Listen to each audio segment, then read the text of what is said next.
నమస్తే. నేను మీ Raviprakash, real estate expert. So Amaravati అండి. అమరావతి జర్నీ ఎలా ఉందనేది ఒకసారి చూద్దాం. సో ఫార్ ఇప్పటివరకు జరిగిన డెవలప్మెంట్స్ ఏంటి, అసలు ఏమన్నా ఇంపాక్ట్ఫుల్ ఇన్వెస్ట్మెంట్స్ ఏమన్నా వచ్చినాయా, డెవలప్మెంట్స్ ఏమన్నా జరిగినాయా అనేది ఒకసారి పరిశీలిద్దాం. సో 2004 months బ్యాక్ కొత్త పార్టీ అధికారంలోకి రావడం జరిగింది అమరావతిలో. చంద్రబాబు నాయుడు గారు విజనరీ సీఎం అధికారంలోకి రావటం, నెక్స్ట్ అమరావతిని ఎలా ముందుకు తీసుకెళ్ళాలి. సో ఆయన అధికారంలోకి వచ్చాక అమరావతి రాజధానిని మళ్ళీ అనౌన్స్ చేయటం జరిగింది.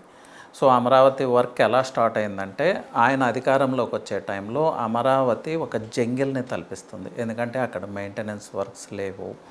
సో కొంత ఇన్ఫ్రాస్ట్రక్చర్ డెవలప్ అయి ఉంది, కానీ ఆ గ్రోన్ ట్రీస్తో ఆ జంగిల్ వాతావరణంలో అవేం కనిపించట్లేదు. సో అక్కడ ఏం చేయాలన్నా కూడా ముందైతే ఆ జంగిల్ని క్లియర్ చేయాలి. సో ఆ వర్క్తో స్టార్ట్ అయింది, జంగిల్ క్లియరెన్స్తో స్టార్ట్ అయింది. అది ఆల్మోస్ట్ 3 months పట్టింది. ఆల్మోస్ట్ జంగిల్ క్లియరెన్స్ కంప్లీటింగ్ స్టేజ్కి వచ్చింది. మేబీ ఒక 5% వర్క్ పెండింగ్ ఉందేమో. ఇప్పుడైతే మనం అమరావతి విజిట్ చేస్తే అమరావతిని అంతా క్లియర్గా విజువలైజ్ చేయొచ్చు, మొత్తం చూడవచ్చు క్లియర్గా. అలా ఉంది ఇప్పుడు అమరావతి. ఈ జంగిల్ క్లియరెన్స్ చేస్తూనే at the same time policy making కానీ, అలాగే సెంట్రల్ గవర్నమెంట్తో లాబియింగ్ అనుకోండి, లేకపోతే మనం క్రియేట్ చేసిన పాలసీని మార్కెట్ చేయటంలో కానీ ఆంధ్రప్రదేశ్ గవర్నమెంట్ ఈ టీమ్ సక్సెస్ అయిందనే చెప్పాలి. సో సెంట్రల్ గవర్నమెంట్ని కన్విన్స్ చేయగలిగారు, వరల్డ్ బ్యాంక్ని కన్విన్స్ చేయగలిగారు, ఏషియన్ ఇన్ఫ్రాస్ట్రక్చరల్ బ్యాంక్ని కన్విన్స్ చేయగలిగారు. అన్నిటికీ మించి సిఆర్డిఏ అధికారులే ఆశ్చర్యపోయే విధంగా నార్మన్ అండ్ పార్ట్నర్స్, వరల్డ్లోనే the best architect, Amaravati growth స్టోరీలో పార్టిసిపేట్ చేసిన ఆర్కిటెక్ట్స్ వాళ్ళు మిడిల్లో కొన్ని ప్రాబ్లమ్స్ ఫేస్ చేశారు. But again they came back అండి. ఎవరూ ఎక్స్పెక్ట్ చేయలేదు. సో ఇక్కడ ఏం జరిగిందంటే, అమరావతి బ్రాండ్ ఇమేజ్ మళ్ళీ రీవోక్ అయిందని చెప్పొచ్చు. ఎలా అయిందంటే, వరల్డ్ బ్యాంక్ బిలీవ్ చేస్తూ ఉంది అమరావతిని, ఏషియన్ ఇన్ఫ్రాస్ట్రక్చరల్ బ్యాంక్ బిలీవ్ చేస్తూ ఉంది, హట్కో బిలీవ్ చేస్తూ ఉంది అమరావతిని, సెంట్రల్ గవర్నమెంట్ బిలీవ్ చేస్తూ ఉంది, అన్నిటికీ మించి నార్మన్ అండ్ పోస్టర్ బిలీవ్ చేస్తూ ఉంది. ఇంకా మాట్లాడితే టాటాస్, రిలయన్స్, అదానిస్ వీళ్ళంతా అమరావతిని బిలీవ్ చేస్తున్నారు కాబట్టి అక్కడ ఇన్వెస్ట్మెంట్స్ వచ్చినాయి. సో గ్రోత్ స్టోరీ ఈ 4 months నుంచి ఎలా ఉందనేది చూద్దాం. సో జంగిల్ క్లియరెన్స్ అది పక్కగా పెట్టండి. ఇక్కడ వచ్చిన ఇన్వెస్ట్మెంట్స్ ఒకసారి చూద్దామండి. ఏపీఐఐసి వాళ్ళ ల్యాండ్స్లో ఆల్మోస్ట్ 3,500 crores ఆఫ్ ఇన్వెస్ట్మెంట్స్ వచ్చినాయి. కొన్ని కార్యరూపం దాల్సినవి, కొన్ని ఎంఓయూస్ జరుగుతూ ఉన్నాయి. అలాగే మల్లవల్లి ఇండస్ట్రియల్ సెజ్లో, ఇది లాస్ట్ గవర్నమెంట్ టైంలోనే ఉంది. అంతకుముందు అమరావతి క్యాపిటల్గా అనౌన్స్ చేసినప్పుడు కూడా మల్లవల్లి ఇండస్ట్రియల్ సెజ్ ఉంది. మీకు గుర్తుండుంటే కేసీఆర్ గారు బుల్లెట్ ప్రూఫ్ కార్స్, అప్పుడు అదో పెద్ద సెన్సేషన్ అయింది. అది మల్లవల్లిలోనే ఆ బుల్లెట్ ప్రూఫ్ కార్స్ని ఈ తెలంగాణ గవర్నమెంట్ అక్కడి నుంచి తీసుకురావడం ఇవన్నీ మీకు తెలిసిందే. ఆ ఇండస్ట్రియల్ సెజ్జే అక్కడ ఆల్మోస్ట్ 4,000 crores ఆఫ్ ఇన్వెస్ట్మెంట్స్కి ఎంఓయూ చేసుకోవటం జరిగిందండి. సో మల్లవల్లి ఇండస్ట్రియల్ హబ్ చాలా ర్యాపిడ్గా గ్రో అవబోతుంది. నెక్స్ట్ తీసుకుంటే ఎస్ఐపిపి, అన్నిటికన్నా ముఖ్యంగా ఆర్సెలర్మిట్టర్ స్టీల్ ప్లాంట్ వాళ్ళు, ఎల్జీ వాళ్ళు 73,000 crores ఆఫ్ ఎంఓయూస్ ఆంధ్రప్రదేశ్ గవర్నమెంట్తో చేసుకోవటం జరిగింది. అలాగే NTPC solar energy, green energy విషయంలో, అలాగే టాటాస్ గ్రీన్ ఎనర్జీ విషయంలో 1 lakh crores of investments very రీసెంట్గా జరిగింది. ఎంఓయూస్ కూడా జరిగినాయి, అవి న్యూస్లో కూడా అందరూ చూస్తున్నారు. అన్నిటికన్నా ముఖ్యంగా ఈ మధ్య కాలంలో సెన్సేషన్ క్రియేట్ చేసింది. ఇది సెన్సేషన్ ఎందుకైందంటే, ఇది 1-2 daysలోనే ఈ డీల్ కంప్లీట్ అవ్వటం అందరినీ ఆశ్చర్యపరిచింది.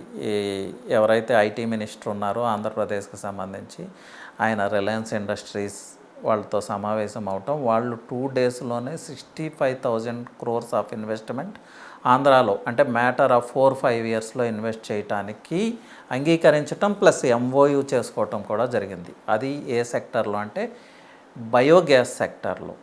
సో ఈ సోలార్, గ్రీన్ ఎనర్జీ, బయోగ్యాస్ ఇవన్నీ అమరావతికి చాలా ఇంపార్టెంట్. ఎందుకంటే అమరావతి అనేది పూర్తిగా గ్రీన్ ఎనర్జీ మీద డిపెండ్ అవ్వబోతుంది. అది మొదటి నుంచి చెప్తా ఉన్నాం. సో ఇలాంటి ఇన్వెస్ట్మెంట్స్ వచ్చినాయండి అమరావతికి.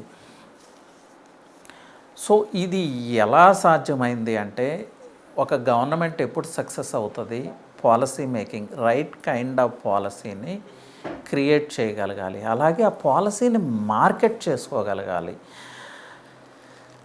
దాన్ని ప్రాపర్గా ప్రాసెస్ చేయగలగాలి. అంటే మన పాలసీని ఎకనామిక్ ఇంజన్స్కో, గవర్నమెంట్స్కో, లేకపోతే వరల్డ్ వైడ్గా ఉన్న కంట్రీస్కో మనం ప్రాపర్గా మార్కెట్ చేయగలిగితే ఇలాంటి ఇన్వెస్ట్మెంట్స్ వస్తాయి.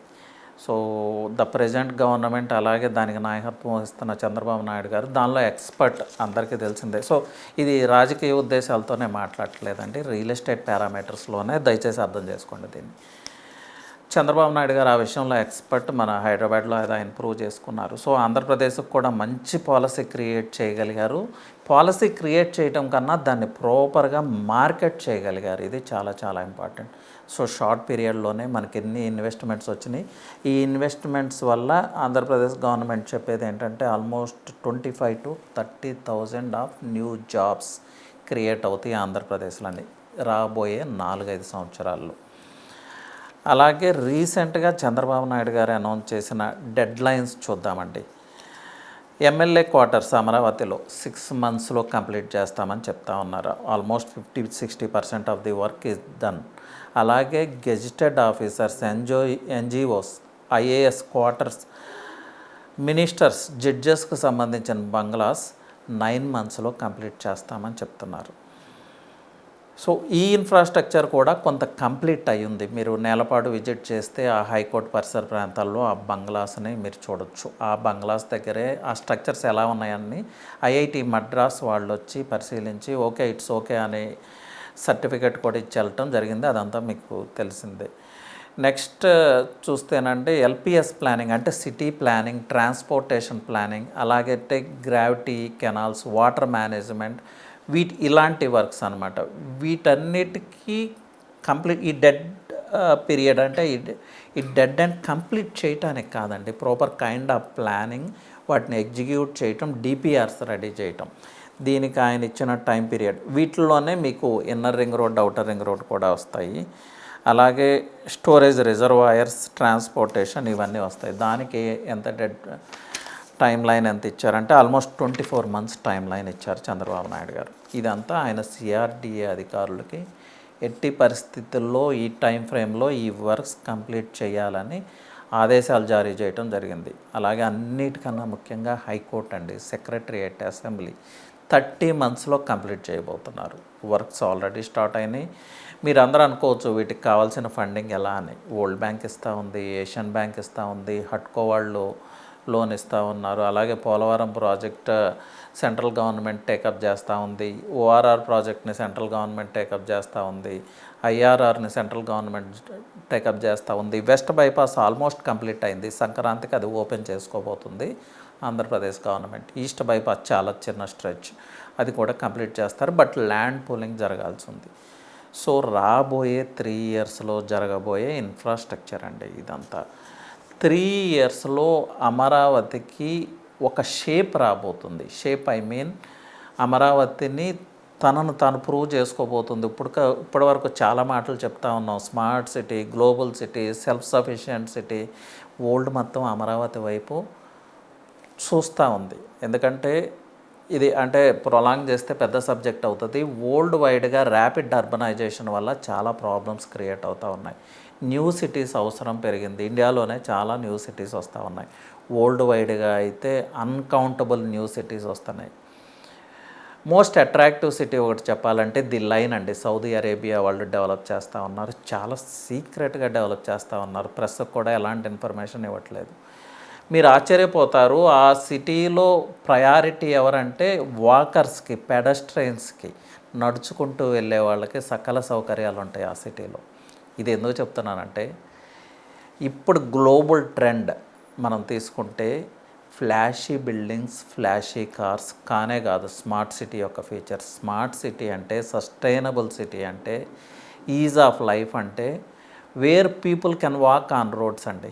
మీరు హైదరాబాద్లో తీసుకుంటే ఎక్కువగా యాక్సిడెంట్స్ గురై మరణించేది పెడస్ట్రియన్సే, అంటే రోడ్డు మీద నడుచుకుంటూ వెళ్ళేవాళ్ళు. సెకండ్ ప్లేస్ బైకర్స్కి వస్తుంది. అలాంటి పరిస్థితులు మన సిటీస్లో ఉన్నాయి. సో దాన్ని అవాయిడ్ చేయటమే ఇప్పుడు గ్లోబల్ ట్రెండ్. అలాంటి గ్లోబల్ ట్రెండ్ ఇప్పుడు అమరావతిలో ఇంప్లిమెంట్ చేయబోతున్నారు. సో అమరావతి ఎలాంటి సిటీ అంటే where people cycle to work, where people walk to work, అలాంటి సిటీ అమరావతి. ఇదే గ్లోబల్ ట్రెండ్. అందుకే ప్రపంచమంతా అమరావతి వైపు చూస్తుంది.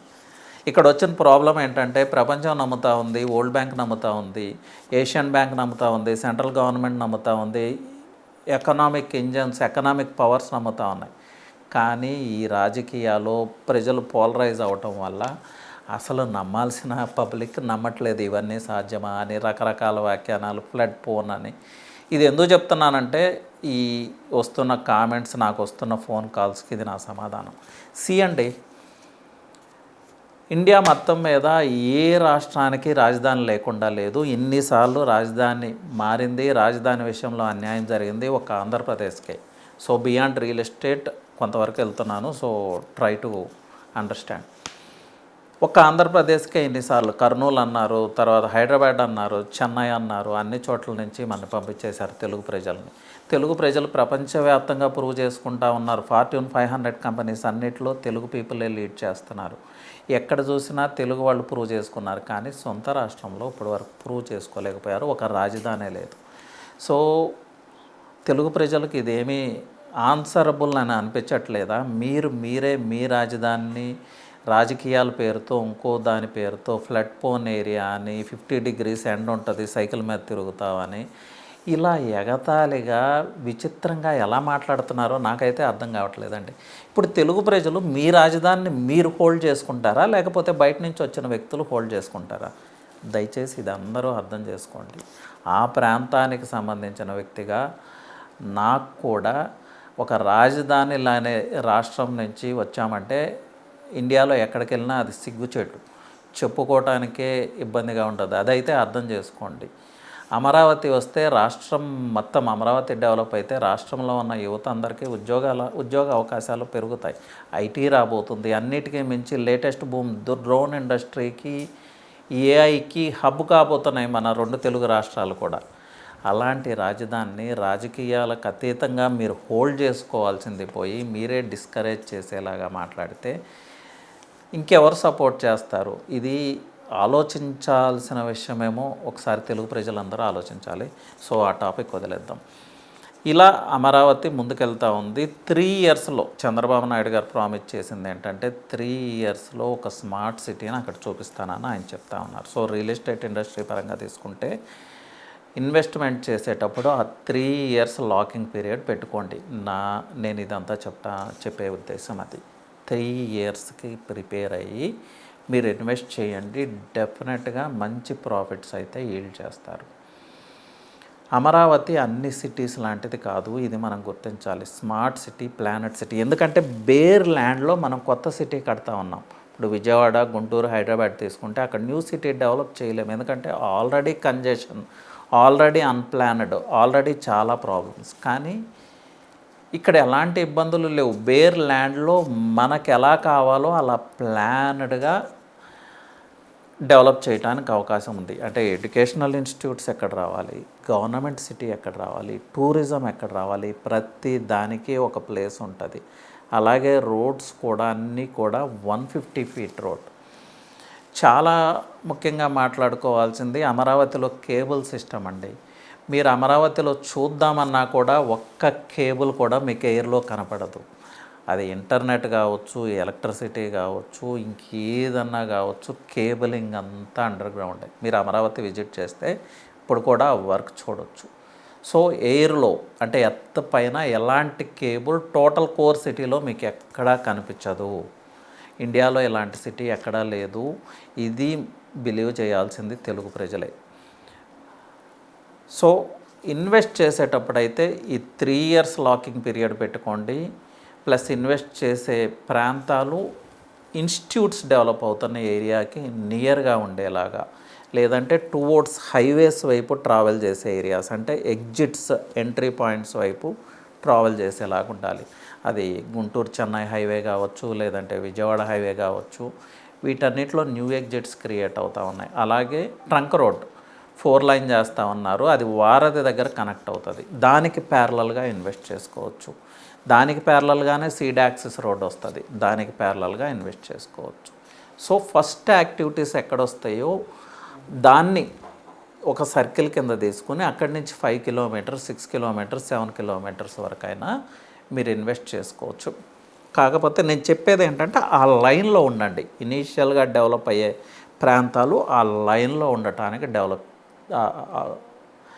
ట్రై చేయండి. నేను చెప్పేది బాగా అర్థం చేసుకోండి. ఆ పక్కనే ఇన్వెస్ట్ చేయాలని కాదు. పక్కనే ఇన్వెస్ట్ చేయాలంటే స్క్వేర్ యార్డ్ 60,000, 70,000 ఉంటుంది. ఆ లైన్లో ఉండాలంటే ఫర్ ఎగ్జాంపుల్ విట్ ఉందనుకోండి, అమృత యూనివర్సిటీ ఉందనుకోండి, అక్కడి నుంచి హైవే వరకు ఆ ప్యారలల్ లైన్లో ఆ రోడ్ కనెక్టివిటీస్ని బేస్ చేసుకుని, ఆ ఎంట్రీ పాయింట్స్ని, ఆ ఎగ్జిట్స్ని బేస్ చేసుకుని ఇన్వెస్ట్ చేస్తే 3 ఇయర్స్లో మీకు 100% రిటర్న్స్ ఉంటాయి.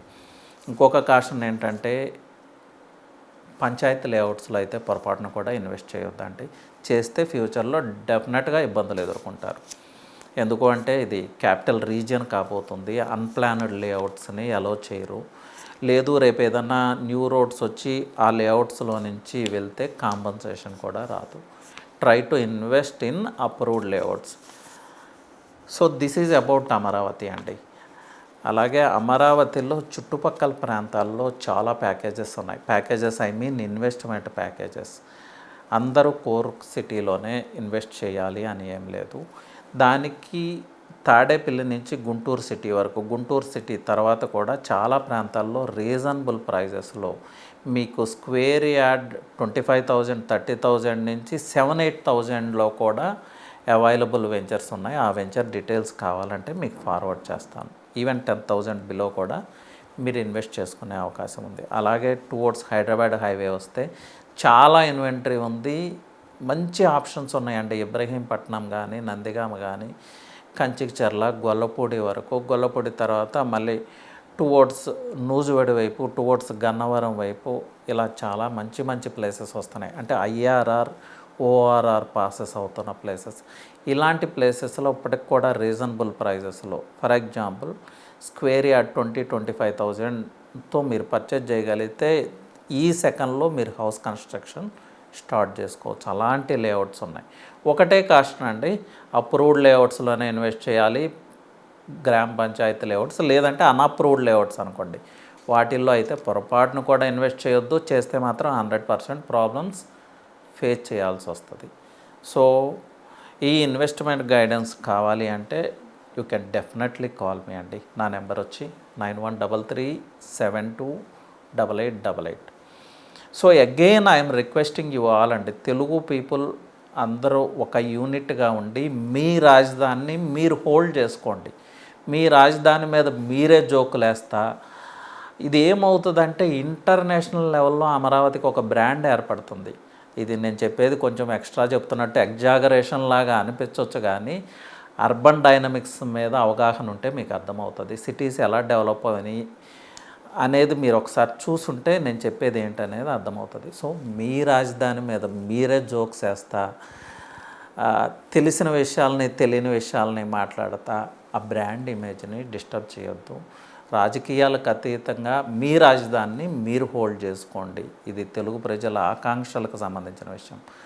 ఆ తెలుగు ప్రజల కలలు, ఆకాంక్షలే ఈ రాజధానిని ఓల్డ్ క్లాస్ సిటీని చేయబోతున్నాయి. ఒక 10 ఇయర్స్ తర్వాత ఇండియన్ సింగపూర్ ఏది అంటే అమరావతి అవుతుంది. ఇందులో ఎలాంటి డౌట్స్ లేవు. అలా డెవలప్ అయిన సిటీస్ చాలా ఉన్నాయండి, మనం చూస్తున్నాం. అయోధ్య, గిఫ్ట్ సిటీ, ఇండియాలోనే బోల్డ్ అని ఉన్నాయి కదా.